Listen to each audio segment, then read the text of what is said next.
নমস্কার বন্ধুরা, আমার আজকের রেসিপি মটরশুঁটির নিরামিষ ধোকার ডালনা। এই রেসিপিটাই আজ আমি তোমাদের সঙ্গে শেয়ার করব।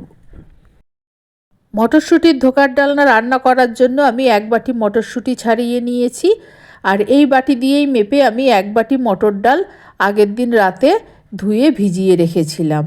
এখন ডালটাকে ধুয়ে পরিষ্কার করে নিয়েছি। এখন ডাল আর মটরশুঁটিটা মিক্সিং জারে নিয়ে নিচ্ছি, পেস্ট করে নেব। ডাল আর মটরশুঁটির মধ্যে 3টে শুকনো লঙ্কা আর 1 চামচ জোয়ান দিয়ে দিলাম,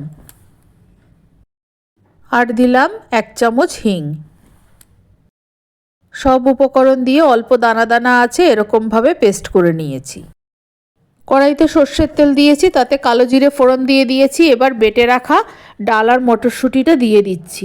ডাল বাটাটা পড়ছে না, আমি কড়াইতে ডাল বাটাটা দিয়ে ফিরে আসছি। ডাল আর মটরশুঁটি বাটাটা কড়াইতে দিয়ে দিয়েছি। এবার আন্দাজ মতো নুন আর 1/2 চামচ হলুদ দিয়ে দিলাম।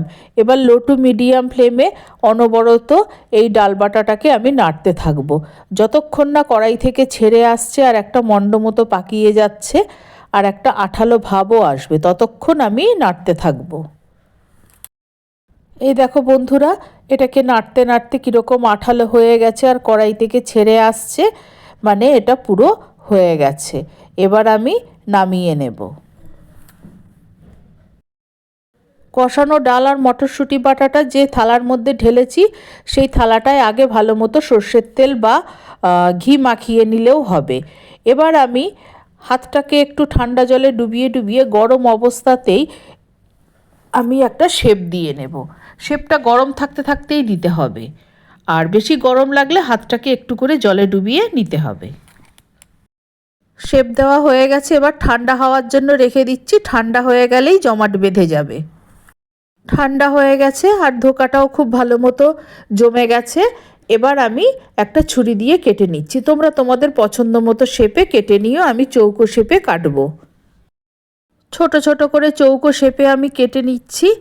আর আমার ছোট মেয়ে যখন বাড়িতে থাকে আমাকে ভিডিও করতে সাহায্য করে, যখন ও থাকে না আমাকে একাই করতে হয়। আজকে একাই করছি, তাই একটু অসুবিধে হচ্ছে। কড়াইতে সর্ষের তেল গরম করে নিয়েছি, এবার ধোকাগুলো ভাজতে দিয়ে দিচ্ছি। খুব হাই ফ্লেমে ভাজা যাবে না, মিডিয়াম ফ্লেমে ভাজতে হবে।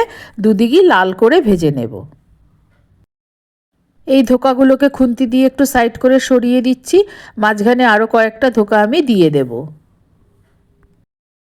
ধোকাগুলোর দুপিটি আমি লাল করে ভেজে নিয়েছি, আর এই যে এগুলো ভাজা হয়ে গেছে এগুলো আমি তুলে নিচ্ছি। সব ধোকাগুলোই এইভাবে ভাজবো। সর্ষের তেল গরম করে জিরে তেজপাতা ফোড়ন দিলাম, আর একটু হিং। এবার কেটে ধুয়ে রাখা আলুগুলো দিয়ে দিলাম। আলুগুলো ফোড়নের সঙ্গে ভেজে নেব, আর আলুটা সম্পূর্ণ অপশনাল। আলুটা একটু ভেজে নেওয়ার পর টুকরো করে কেটে রাখা টমেটো দিয়ে দিলাম। নিরামিষ তরকারি রান্না করছি, তাই টমেটোটা একটু বেশি পরিমাণে দিলাম। টমেটোটা একটু নরম হওয়া পর্যন্ত একটুক্ষণ ভেজে নেব। এবার দিয়ে দিলাম আদা বাটা, আন্দাজ মতো নুন। গুঁড়ো মশলার মধ্যে দিলাম হলুদ গুঁড়ো, লাল লঙ্কার গুঁড়ো আর জিরের গুঁড়ো। অল্প সামান্য একটু জল দিয়ে দিলাম, দিয়ে মশলাটাকে খুব ভালো মতো কষিয়ে নিচ্ছি। গুঁড়ো মশলা দিয়েছি, জল না দিলে মশলাটা পুড়ে যাবে, ভালো মতো কষানো যাবে না। মশলাটা ভালো মতো কষানো হয়ে গেছে, এবার জল দিয়ে দিচ্ছি। মিক্সিং জারে যে ডাল আর মটরশুঁটি বেটে রেখেছিলাম, সেই জারটা ধুয়ে জল দিয়ে দিলাম। জল দেওয়ার পর বেশ খানিকক্ষণ গ্রেভিটা ফুটিয়ে নিয়েছি। এবার একটু গরম মশলা দিয়ে দিলাম। আলুগুলোও খুব ভালো মতো সেদ্ধ হয়ে গেছে। স্বাদটা ব্যালেন্স করার জন্য অল্প চিনি দিলাম। নুন আর ঝাল ঠিক আছে। সব উপকরণ দেওয়া হয়ে গেছে। এবার এই যে ভেজে রাখা ধোকাগুলো আমি গ্রেভির মধ্যে দিয়ে দিচ্ছি। ধোকাগুলো গ্রেভির মধ্যে দিয়ে দেওয়ার পর গ্যাসের ফ্লেমটাকে আমি বাড়িয়ে দেব। মিনিট 2 হাই ফ্লেমে রান্নাটা করে নেব, তাহলেই তৈরি হয়ে যাবে মটরশুঁটির ধোকার ডালনা।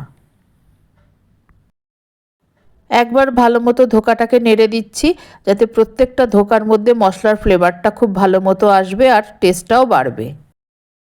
2 মিনিট রান্না করে নিয়েছি, রান্না হয়ে গেছে।